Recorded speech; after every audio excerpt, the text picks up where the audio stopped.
Illuminate Community Builder by Illuminati is an online community platform that has a modular build and pricing model, making it easy to tailor to specific needs and budgets. Each module allows different functionality, such as group management, including mentoring and support networks, LinkedIn integrated profiles, or event marketing. And you can choose which combination works best for you based on your specific community needs. Unlike other options on the market, Illuminate Community Builder features a unique page builder system using a comprehensive asset library. This allows you to modify all aspects of the design and content, offering virtually unlimited flexibility, making sure the platform can grow with your evolving needs. As an administrator, you have access to a suite of tools with which you can oversee the management of your community, run reports, analyze data, and gain a deeper understanding of user needs so you can optimize your community engagement.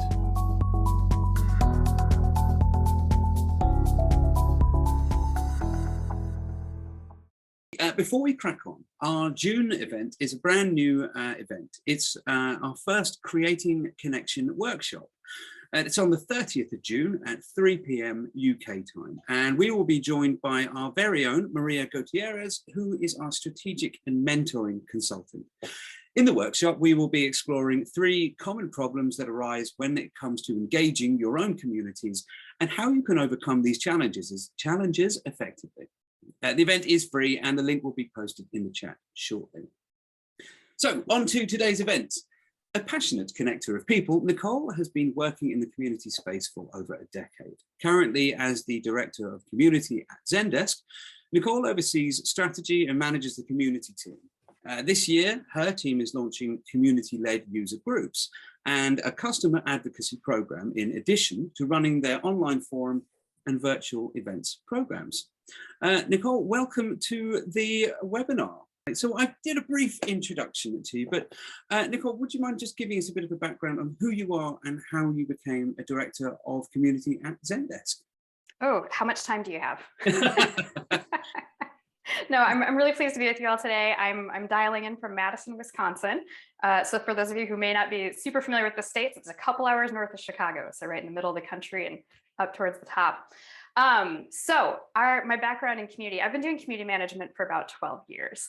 And I say about 12 years because I think I was doing community management before it was a thing that really was a title that we saw out there. I was managing several social media communities for an agency. So I was working with a bunch of their clients. And I remember it was like one of the first community manager appreciation days. And I saw that title on Twitter and I was like, oh, community manager. That's what I do. That's my title now. And realistically, I would say I've been doing community building in some form or another as long as I can remember, going all the way back to, high school and trying to put together programs and clubs. And I've always been somebody who's just, as I said in my bio, really passionate about connecting people, being a good resource. And so sort of my career track, I got out of college and I decided I wanted to be a writer. And so I started as a freelance writer doing features for various magazines. And this was around the time that most magazines were starting to go out of print production and into the internet. So then I started writing online, and most of that was you were paid by how many clicks you got. And so I got really savvy with social media promotion and how to kind of build a little brand and a following for my writing. And from there, I ended up starting to help other freelancers and small businesses with their social media and their online presence, which led me into that agency work. Once I got into that space, I was working with a bunch of different organizations and found that I really had a passion for the tech startup scene. And so I started getting more and more contracts that were for small tech companies where I was helping them out. That eventually got me recruited out to Silicon Valley. And so I spent about 3 years working for a virtual reality startup in Palo Alto. And so doing pretty much, I was the first marketing hire. So I was doing all the community management, the social media, the internal comms, event production, the whole shebang.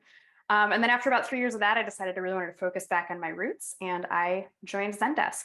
So I've been at Zendesk for 5 years. leading the community program that entire time. We've built it up from a team of 2 to now there are 7 full-time people working on community at Zendesk. And we've really expanded the programming there. When I started, our job was to answer support questions in the forums.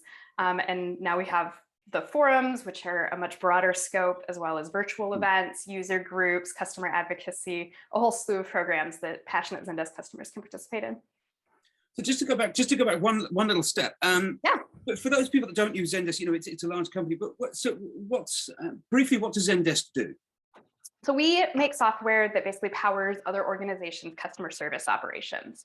So you've probably all had some opportunity where you've emailed a business to say, hey, the zipper on my jacket broke and I'd like to redeem my lifetime warranty or something like that.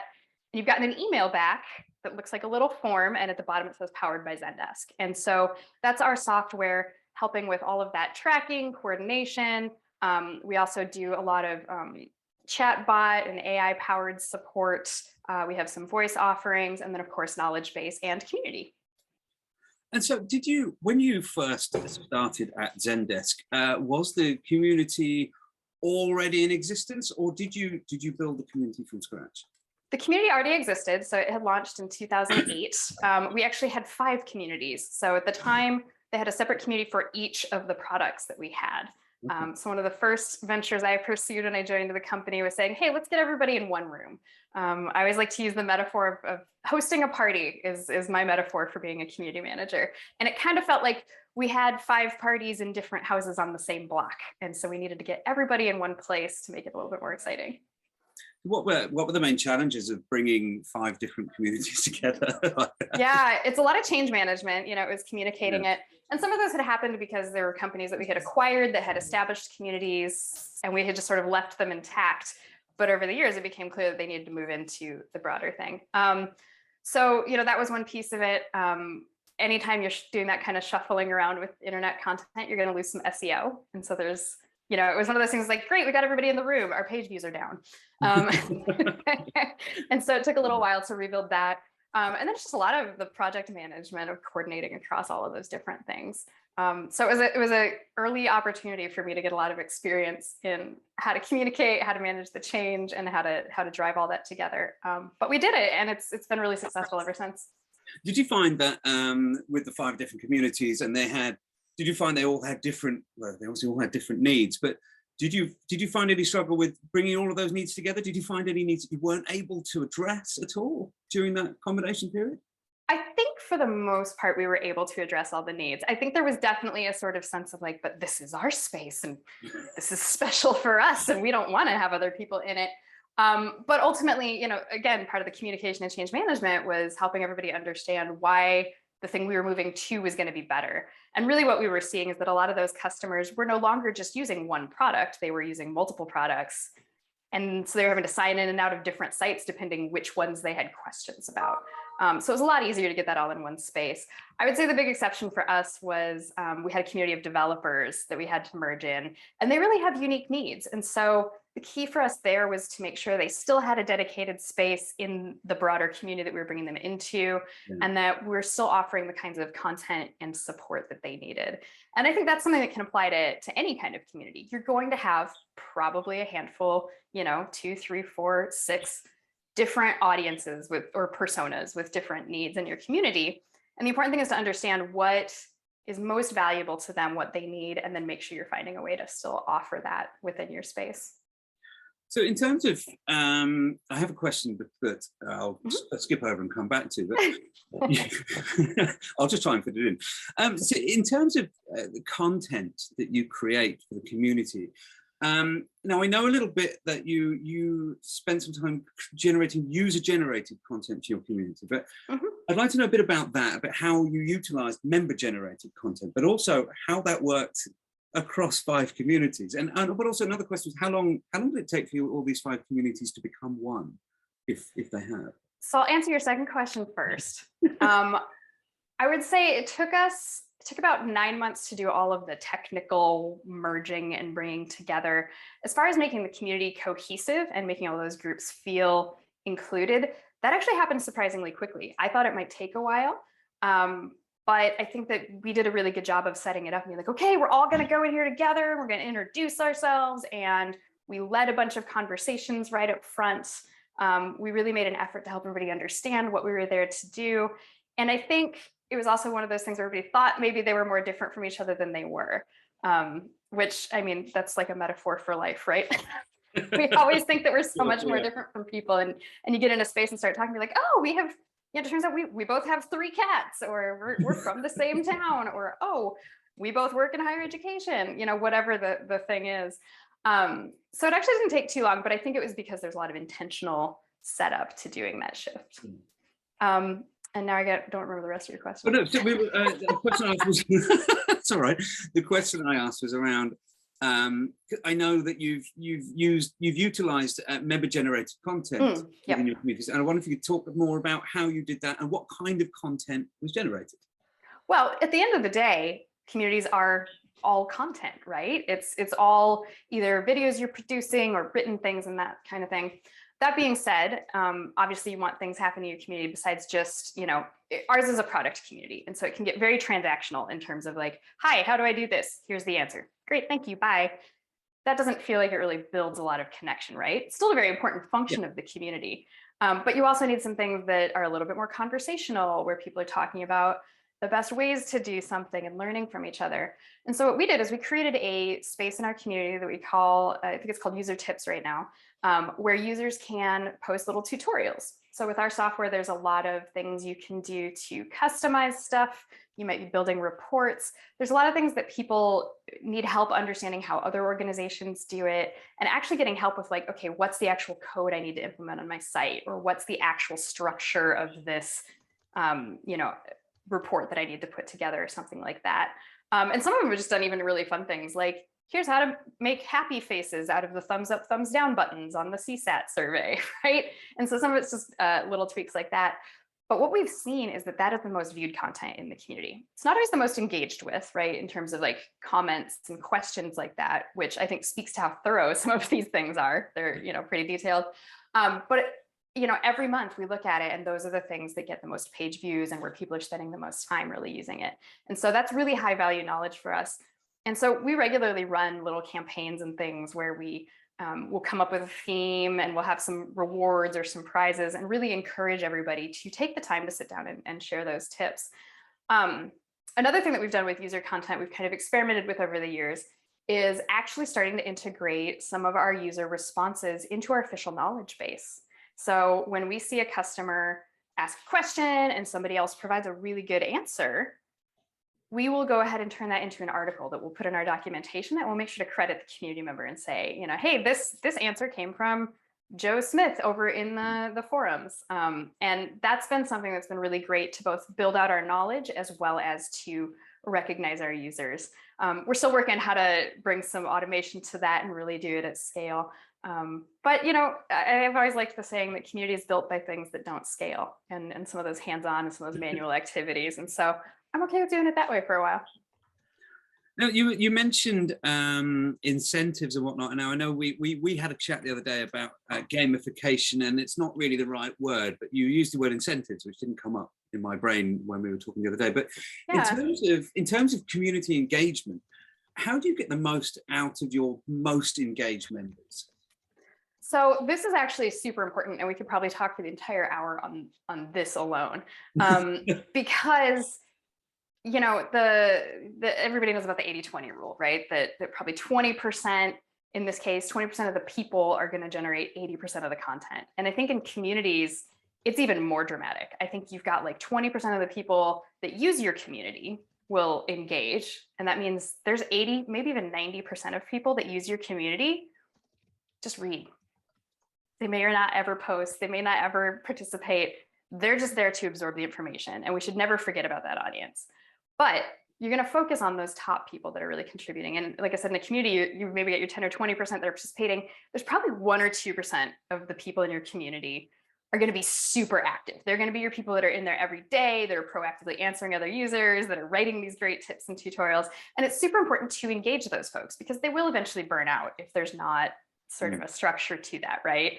I've definitely seen people come in the community and they're gangbusters for like 1 month, and then we never see them again. And so what we've done is we've created sort of a community champions kind of program. We call them our community moderators right now, where whenever we see people that are engaging in those activities, answering people, being really supportive of other members, we'll recruit them or invite them into the program. What they get is a little badge on their profile that says they're a community manager or a community moderator. They do get some permissions to help us out with actual moderation, so they can hide things that they think might be spam for us to review and stuff like that. They can move things around to the right topics if they find something in the wrong spot in the community. We have a private Slack instance for them so that they can talk to each other, and they've got a direct channel to my team, which is really great because one, it gives them a little bit of extra sort of expedited support, but two, what we see happening there a lot is people swarming around questions and saying, oh, I'm trying to help this user. I've gotten this far with it. Does anybody else know the rest of the answer? And so it's a really great way for us being, sort of a product support community to make sure that people are getting those responses.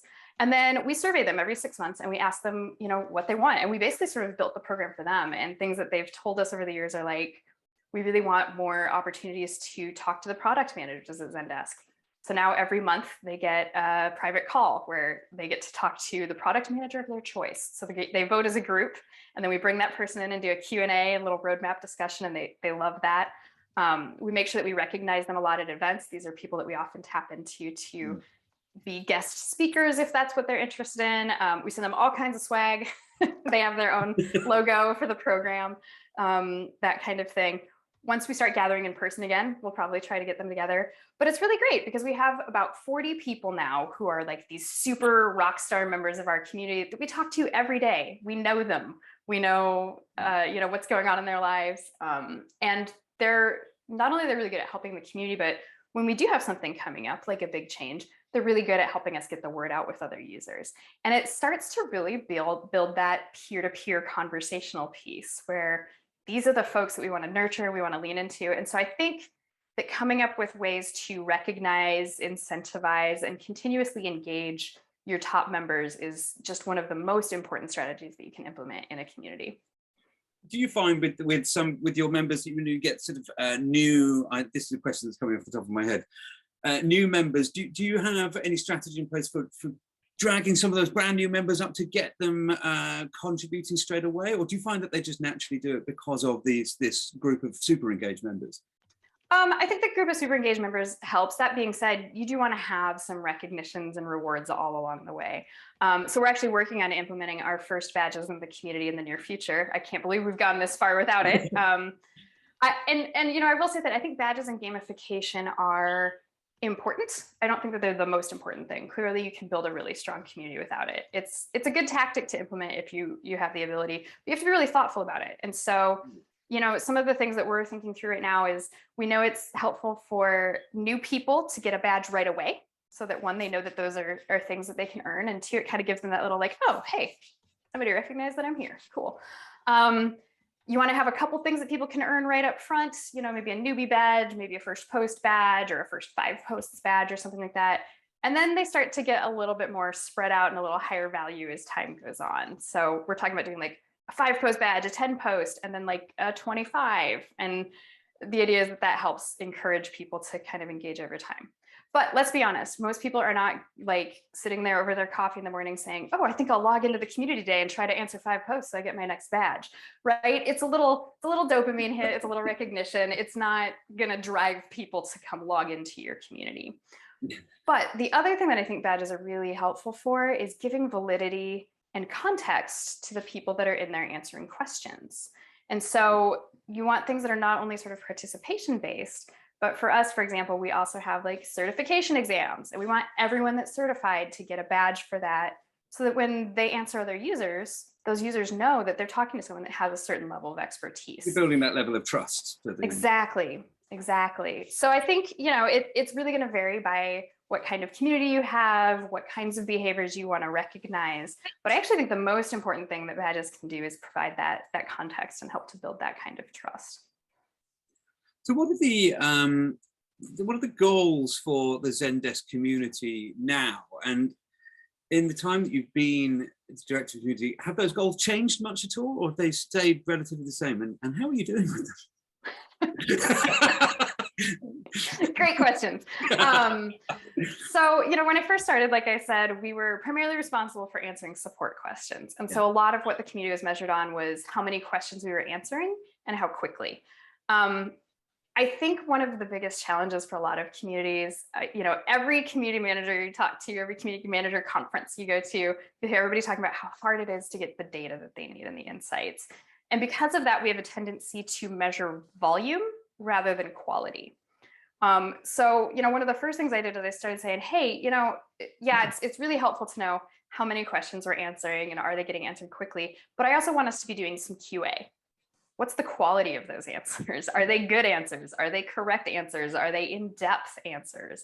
Do they go beyond just answering the question that the user came in to ask, but also suggest, hey, and since, here's the answer to your question about that specific report, and here's some other materials you might want to look at around reporting. Here's some best practices. Here's some examples, that kind of thing, to really help people, not just with the one thing they came in for, but really what's the deeper issue that they're dealing with behind that. So I implemented like a QA system, and so we can regularly kind of go through and review like how are those answers doing, and how can we provide feedback to people that are giving answers to make sure that those are better quality.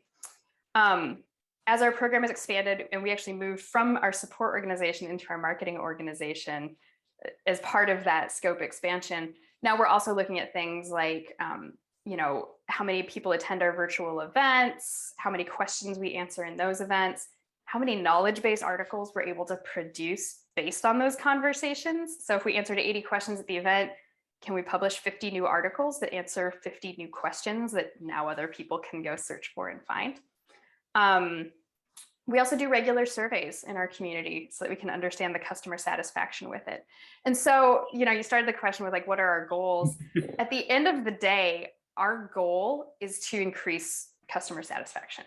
Yeah. We're really focused on our current customers, and anyone's welcome to come to the community. We know that we get people who are not yet customers who are kind of doing research sometimes, but our focus is really on building that relationship with our customers to build longevity and to help them really make the best use of our products possible, which of course, theoretically should result in account expansion and people growing that. As we've gotten more mature, we're starting to move into trying to find some of those metrics of like, hey, can we demonstrate what the average deal size is for a customer that uses the community versus one that doesn't? But like I said, I've initially really focused on more of those, like, are customers happy? Is the content that they're getting high quality? As long as we've got sort of a steady stream of people coming in, that's really where my main focus is. And I suppose that's the trend, isn't it? From having just the raw data and the metrics, but then having the insights to see the trends that are happening with that data, to see, are they getting happier or are they just happy? Have they always been happy, or are they? Well, and it's a really interesting challenge because I think we all know intrinsically human beings like to connect with each other. Human beings like being in community. We all participate in various kinds of communities, whether it's Facebook or Reddit or a discussion forum for some hobby that we have. It's really helpful to hear from other people and have those connections. And now what we're trying to do is figure out, how do we quantify this thing that we intrinsically know is valuable, and how do you put a number on something, especially with communities where it's like it's an over time thing. It's not like someone's going to come to the forum, get a question answered and be like, well, that was great, now I'm going to go spend more money with that company, right?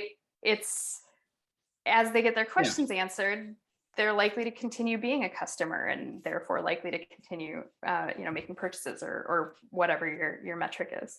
Yeah, I mean, we've kind of covered a question that was coming a bit later up, but I'm going to go to it now. Okay. And tell me if you've covered it already, because I mean, you did say that this was going to be an aspirational answer when I asked this, but it's a question we like to ask people, like, what are your go-to KPIs? Like, what are they? I mean, not just about vanity metrics, but what are the KPIs you look at first when you're looking at your community? So my first one is always going to be that survey and looking at, like, are people more pleased or less pleased, and what are they telling us they need? Ideally, we always want to see that satisfaction at least holding, if not going up. So that's one of the first things I'm going to look at. I do look at things like page views and number of posts and things like that. Just at a very high level, it doesn't necessarily tell me about the quality of interaction, but it does tell me, like, are we promoting things appropriately? Are people finding this information? Are they finding it useful? Yeah. is there maybe a big link out there that's broken somewhere that we need to fix? Yeah. I mean, Thing. they're good metrics for now, but they build up a picture over time of whether or not we're growing or not growing. So. Yep. And then, like we were saying, I think we are really building towards some of those aspirational metrics of looking at what is the lifetime impact. You know, we have a lot of businesses that we work with, and one of the questions is like, how many people from that business need to engage in the community for it to be impactful? Is it just one? Do they need to have 10% of the people that are, you know, working with the tool coming to the community? So we're starting to try to dig into some of those richer pieces. And I can't say that we've completed that process yet, because it's a lot of data sources to put together and a lot of algorithms and things like that to sort of figure out like, okay, what's the formula for measuring this? But that is the direction that we're heading in, is really understanding overall, you know, how community engagement impacts people's relationship with us. Yeah. So what are your plans to grow the community in the near future, but also to the long term? Yeah, so I think one thing that we're going to do is that community champions program. We established it, you know, in 2010. It's been going really well, but we are refocusing on it a little bit and trying to understand. Hey, it's been like almost 15 years. What do we need to maybe do differently here? Are there things that need to evolve? Are there better ways that we can structure this program? Because again, that's such a key piece. So that's going to be one part of it.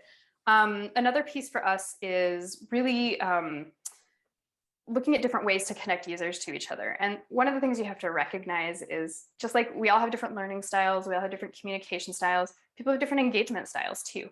And we've been really focused on the forum experience for a long time and how people are connecting in that space. And so now, you know, as we mentioned at the top of the hour, we're starting to move into launching user groups, because we recognize that there are people that want to connect in a format more like this, right? They want to get together with a group of people and have a conversation more than just be online. And so we're really focused on empowering our community members to come in and be leaders of these groups. Traditionally, user groups were very much an on the ground in a location kind of thing, right? Like the London user group or the Chicago user group or something like that. We're going to enable that, but now that we're all used to this virtual, digital first magical world that we've been living in, we're also going to do things sort of by roles, is what we're really seeing, and by industry. So some of the groups we've got launching in the near future, we've got one for community managers, we've got one for knowledge managers. We're going to do one for customers in the public sector, so all of our government folks can get together and talk about how they use the tool that's unique to their industry, as well as some of those cities. And so we really think that that program is going to be something that's going to be great for connecting people and doing it in a very human way, where they're actually able to see faces and hear voices, and it's not just like an anonymous avatar on a message board. And we think that they'll feed each other, right? We think that people will discover each of these ways to connect through the other program. And so it starts to build a bigger ecosystem for us. So that's really going to be our big focus this year. Right.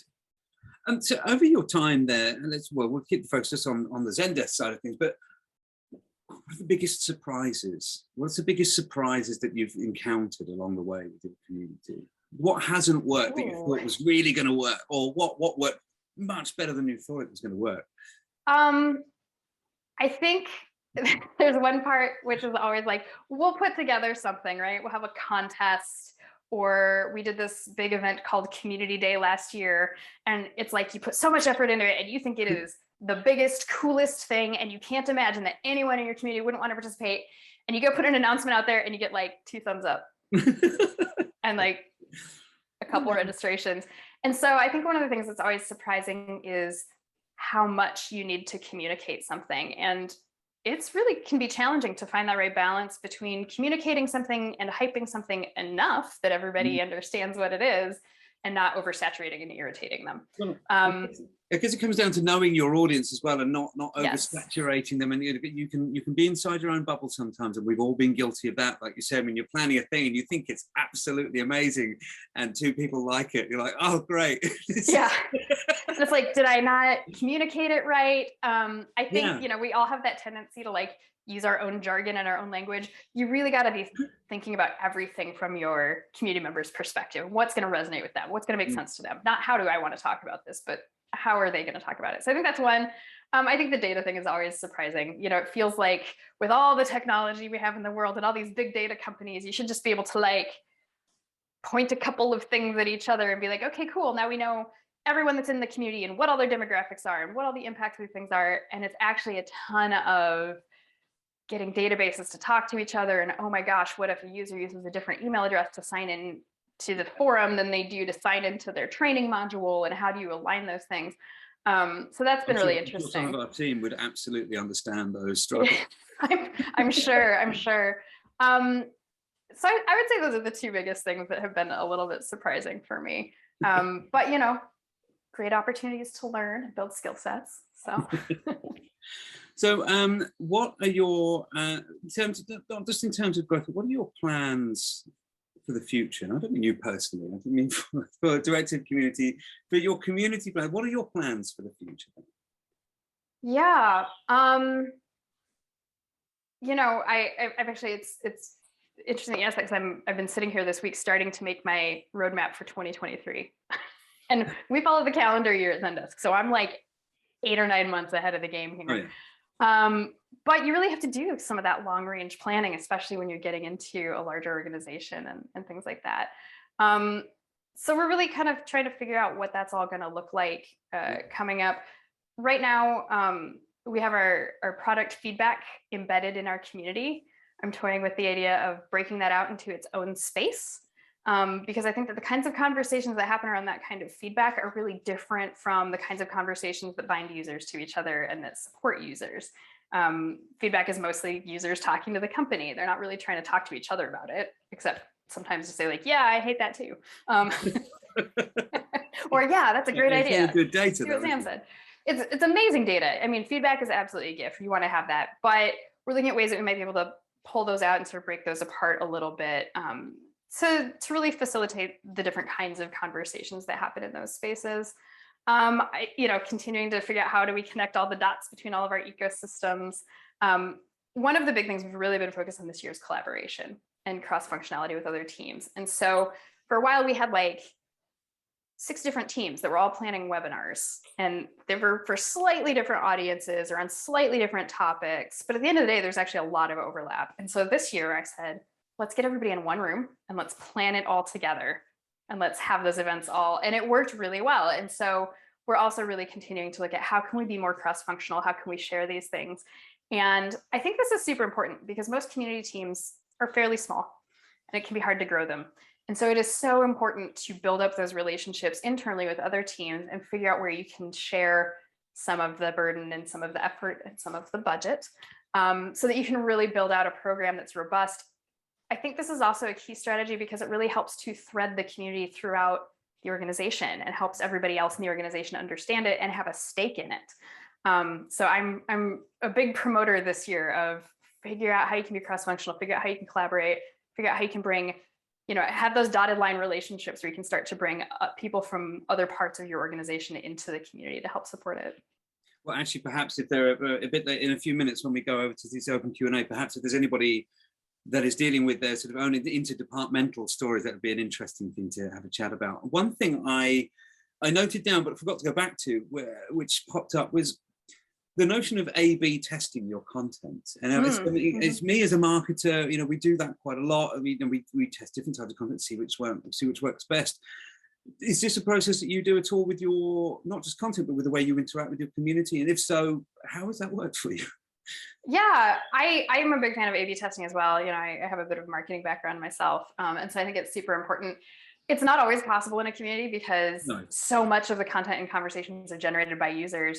Although over time you can start to do it in that you'll start to see some of the same questions crop up over and over. And it's really interesting to see 2 users phrase something slightly differently and see which one gets the bigger response, right? And what we do when there's redundant content is we try to pick whichever is the best one and point everybody to it and say, hey, if you've got further questions about it, we're going to close this thread. This one over here is the official one, so we can keep everybody again in one place. So I think that that's sort of like a version of A/B testing that can happen in communities. But yes, I think it is super important. Again, you have to really get that feel for what is going to resonate with people. So whenever we send out a communication or do a survey or things like that, we will experiment a little bit with, 2 different subject lines or different ways to phrase things and really see what the responses are. Well, I mean, I've asked you all of my questions, so and they've been great so far. I have I have a question which we may or may not have covered, but it's from a member of our team that wasn't able to join us today. Okay. They asked, how do you, and we did kind of cover this, let me just phrase this properly. Well, I'll just read it as it's written. How do you continuously engage your community? Because, yeah, it's an ongoing process, but how? It is. You know, part of it is literally being in the space and engaging with people every single day. I think the great promise of communities for so many organizations is this idea that all of the users will just come in and talk to each other and we won't have to do anything. And like, that is not true. It's why there are community managers, right? There's got to be a host for the party. It would be weird to go to someone's house for a party if they weren't there and it was just all of their friends hanging out with each other. You need someone that's, yeah, it's got to be somebody that's like making sure the right vibe is going with the music and making sure the chips bowl is full and things like that, right? And so I think one key is engaging with them on a regular basis for two reasons. One, to keep the conversation going, but two, so that you are really getting your finger on the pulse of your members every day. And you're building those relationships and you're understanding what's important to them, because that's going to feed your strategy for what kinds of events do I need to host? What kind of content should I have? What kinds of guests should I be bringing into this space to talk to these users?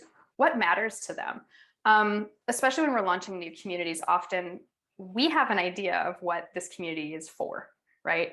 Oh, we're going to create this kind of space and users are going to talk about these things and it's going to serve these purposes for our organization. But that may or may not be what users really want. And you're never going to know what users really want unless you're in there talking to them. So I think that it's really important to participate. It's part of why we do those surveys I mentioned. Those always deeply inform our strategy. And so I think the biggest key to keeping your community engaged is to ask them what they want and then go do that. Go build that, go create that. Maybe it doesn't align with your original vision. Shift your vision to align with what your users want, because at the end of the day, that's why you're there, is to engage that group and support their needs. And so if they need something that's a little bit different than what you're providing, shift that strategy. You're going to get the engagement from the users if you're building something that is truly valuable for them and that is truly aligned with what they need and want. Before I turn it over to the open questions, I have one question that was sent in by our participant who I'm not sure has been able to join us, Alison. Alison was particularly, this is an education context, so we had a chat about education, but she was particularly interested in ideas around organizations building connections internationally. Now, are you able to articulate on that, speculate on that?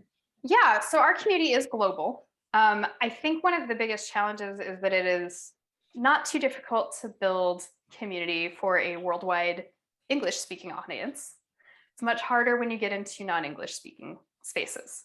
And I think the key there is that you have to have people who speak the language that are in there doing that engagement on a regular basis, whether that's identifying members of your community that can really jump in and be those super active rock stars in those spaces and that kind of thing. Some of the things that you have to think about when you're building a global community, obviously time zones are a thing. Now, a lot of communities are asynchronous, right? You've got message boards, so it's not that much of a problem, but when you're hosting events and things, making sure you're hosting them at a variety of times or you're re-airing them in times that make sense to other audiences. We work a lot with our localization teams around the globe to make sure that when we're sending out a communication to folks, that we're doing it in a way that makes sense to different audiences, and we're making whatever adjustments, whether it's a couple words or getting something fully translated and that kind of thing. I've definitely found as we've moved from worldwide English into starting to target some non-English audiences for our community, you have to be really targeted and really thoughtful, because it can be expensive to do a lot of translations. And oftentimes it's not just the email. It's like, oh, we have to have an entire translated version of this website and all of the forms within it and all of those kinds of things. And it has to make sense as well, doesn't it? Exactly. Yeah. And different things resonate with different audiences. So again, that comes down to that knowing the needs of a given group of people or of a given persona and making sure you're serving them. And for example, we have a really robust community in Japan. I don't touch it. The Japan field marketing team is really engaged with it. They're really in touch with what those users need. It is an entirely different experience from the community that we're building globally, but it's what makes sense for that audience and for the people in that region. And so we've really trusted those people. We kind of like check in on occasion, see how they're doing and share some of our best practices and find out what they're up to. But like, they're rolling with it, and it's a totally different program than what we're doing. And that's okay, because it's serving the needs of that group of people. Well, awesome. Thank you for that. Well, I'd like to open up to anybody in the room here who has any questions. Do feel free to turn your cameras on if you like. Does anybody have any questions for Nicole?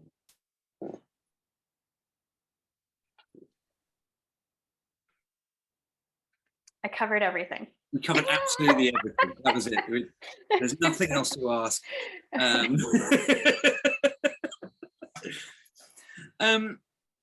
Yeah, I wonder if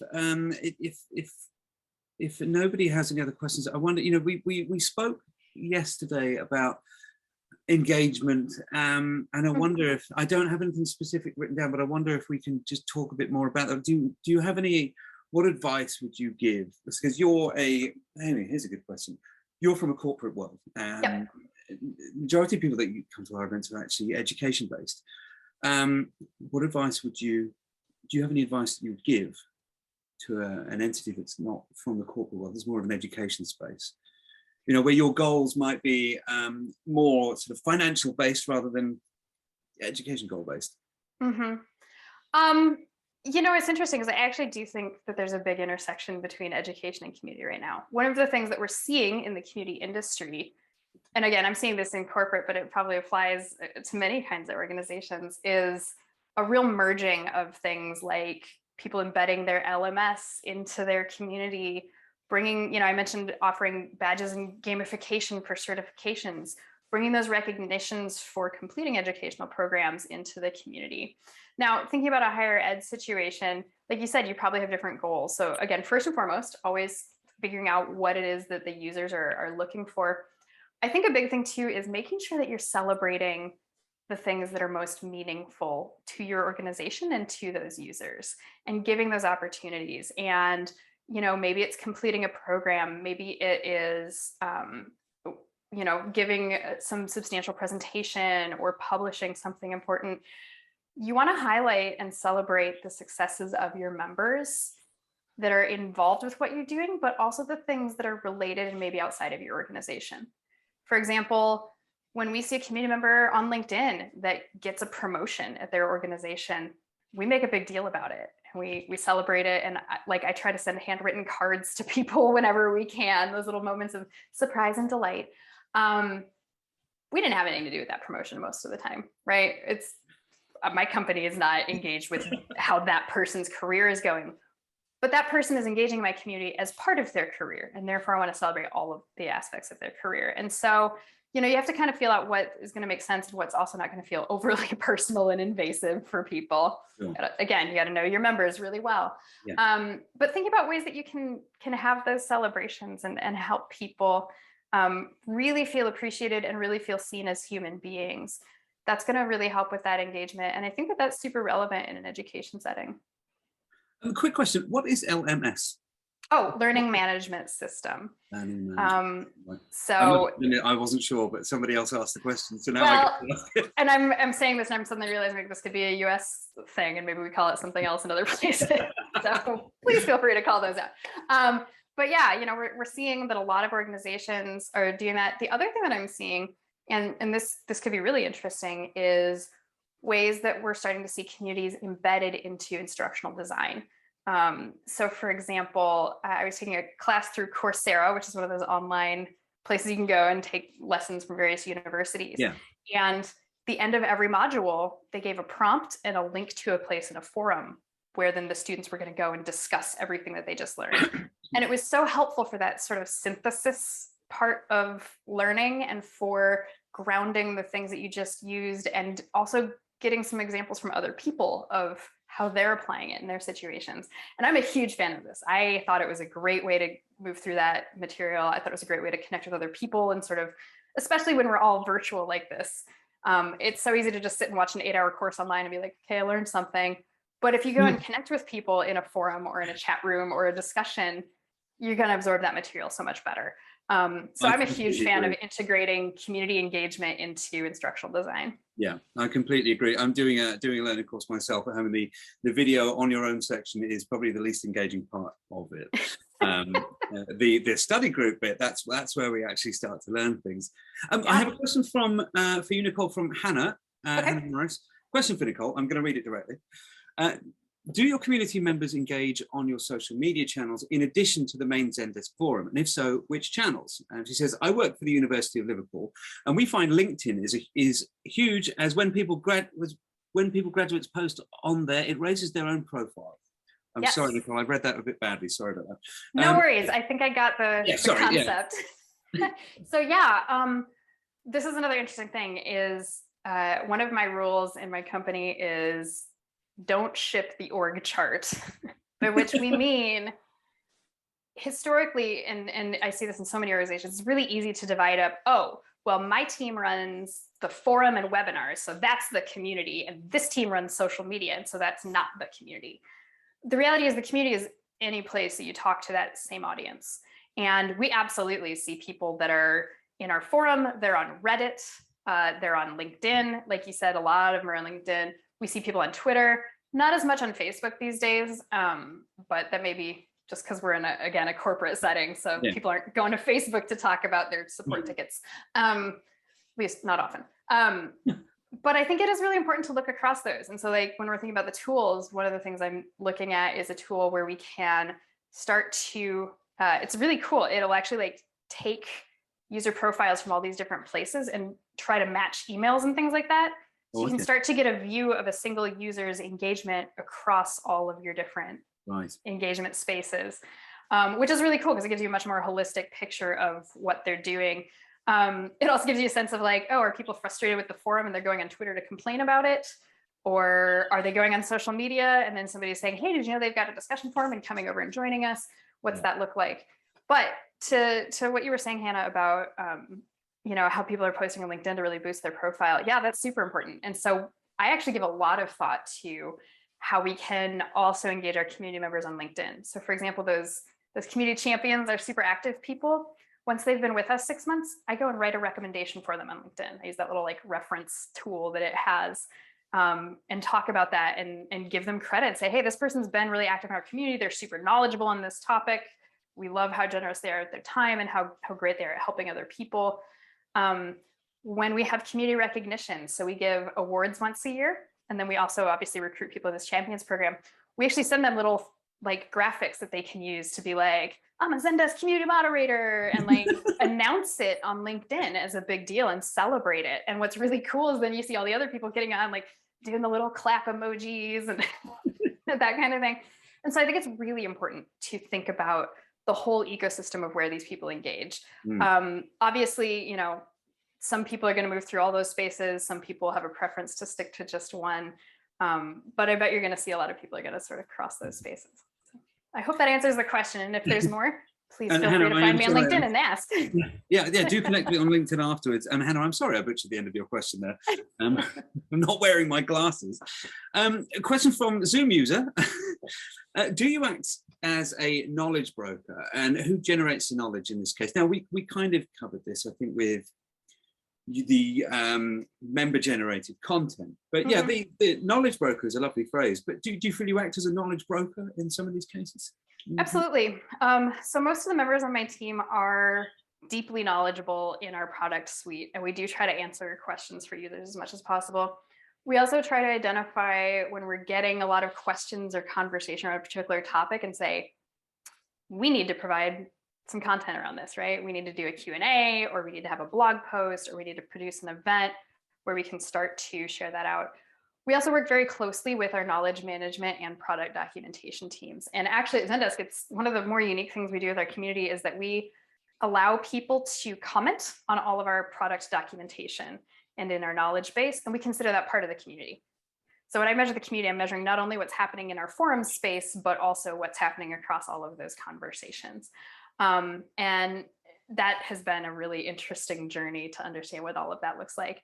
But yeah, we definitely, try to identify and generate and create knowledge. I've made sure all of my team is set up to be publishers in the knowledge base as well and write articles, because there is such a great back and forth there. And then we also, work with our internal teams when there's something new rolling out that we need to share knowledge about. we're that team that's helping kind of push that out to this audience and communicate it.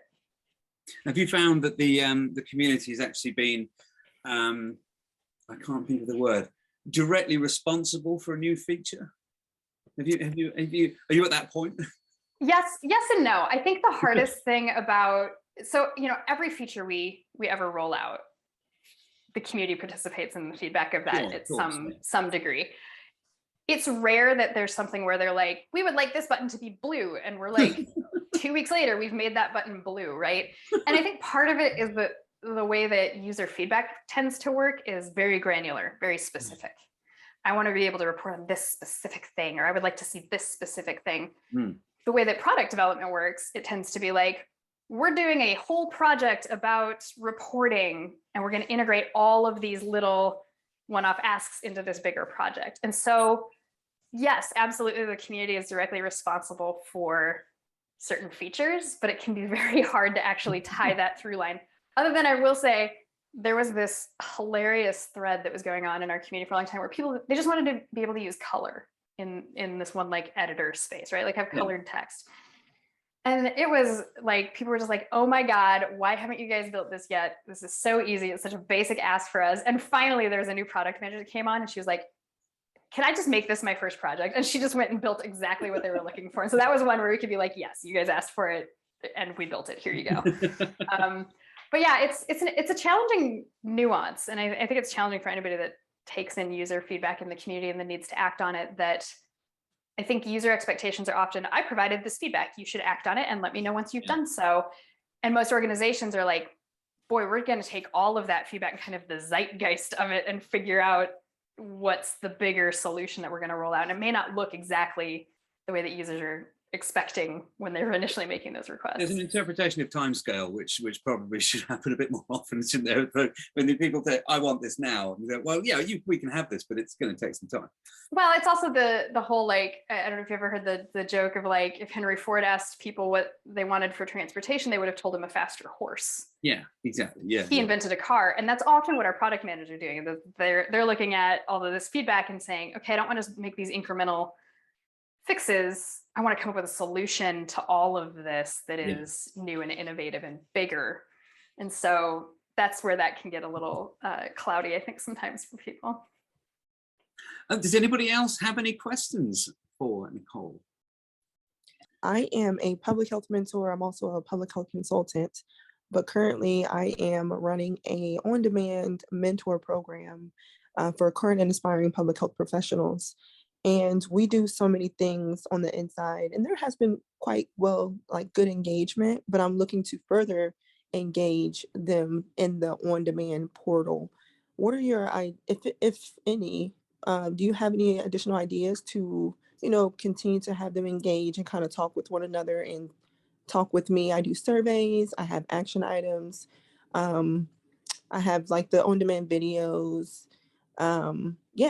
If you have any ideas, that would be helpful. Yeah, I think the first thing I would do is try to find out from those users, if there's anything that's blocking them. Chances are it's time. That's usually what we hear from our sort of like experts in the community. So figuring out if there's ways that you can remove any hurdles for them, make it a little bit easier for them to engage with things. Making sure that they're getting value out of it. A lot of the time when we see people initially engage with the program and then start to drop off, it's kind of like they're a bee that has gone to a flower and they've gotten the pollen they need, and now they're not sure what else is there for them. And so, one of the things I think we always have to be thinking about is our programs always have to be growing and changing just a little bit so that we can continue offering new value and new resources for people. So I would look at those two pieces. Also, are there maybe some different ways that people could be recognized, or the mentors feeling appreciated enough? Is there something that they would want, whether in terms of, could we go do some posts on LinkedIn and recognize what they're up to? Maybe they would like to have access to somebody in your organization or a special guest person or some kind of education or training for them that would be really helpful. So I would look at those things. There are also some lightweight tactics you can do sometimes. And it depends on your audience. I don't know if it would be suitable for this one or not, but we've actually had some luck with just doing little participation contests and recognizing the people that engage the most and offering that kind of a thing. Okay, we have about 3 minutes I left. love that idea. Thank you so much. You're so welcome. Thank you for your question, Brittany. I have one final question. I hope we can just sort of cover. We like I said, we did record. We have recorded this, so we can put this video out. But could you just summarize some advice on building a community and expanding it? We covered it a little bit. Yeah, I think, you know, I mentioned sort of this quote of like, do things that don't scale. You have to do that initially when you're building your community to make sure that you're being really high touch with people, you're really understanding and serving their needs like we were talking about, doing things that really feel personal and that really make the users feel like you care about them and their participation as a person, and not just, we're just trying to get everybody in here, right? And making everything automated and scalable up front. Over time, as you grow your community, you are going to have to start looking at opportunities to take some of those high touch things and sort of figure out which ones matter the most for you to keep doing and which things can you, okay, we're going to start making this, like, instead of sending handwritten cards, I'm going to have this service send out a computer generated card, or whatever the thing is, like where you can start to do those pieces. I think always staying in touch with your community is the most important. As I've moved up sort of the ladder in terms of leadership and gotten further away from the day-to-day, I've had to make more and more of a point of making sure I'm still getting into the forums a couple times a week and actually talking directly to users, or having coffee with a couple of our community members on a regular basis, so that I can really keep in touch with what is going on with them and what they need. I love, somebody put it really well when they were like, so community managers are basically like the union reps for the users, right? You work for the company, but you're there to represent the needs of the users. And I think always keeping that in mind is really helpful. The other thing I would say is get your hands on as much data as you can early and keep it maintained all of the time. It will help you in the long run to really understand at a macro level what is going on with your group. And also anytime that you need to go ask for resources or justify a program or want to launch something new, having that information is going to be critical to your success there. Awesome. Well, that has brought us right up to the hour. So that was pretty good timing. I always wonder if we're going to get through the questions in the first 10 minutes, but we didn't. We've made it. We've made it a whole hour. If anybody has any other questions, please feel free to connect with us on LinkedIn, drop us an email. But Nicole, thank you so much for joining us today. It's been really interesting. Yeah, thank you very much. Yeah, thank you for having me. Yeah, and everybody else, we will see you at the next. I've just put some links in the chat for our LinkedIn things, websites, our next event. But thank you all so much for coming.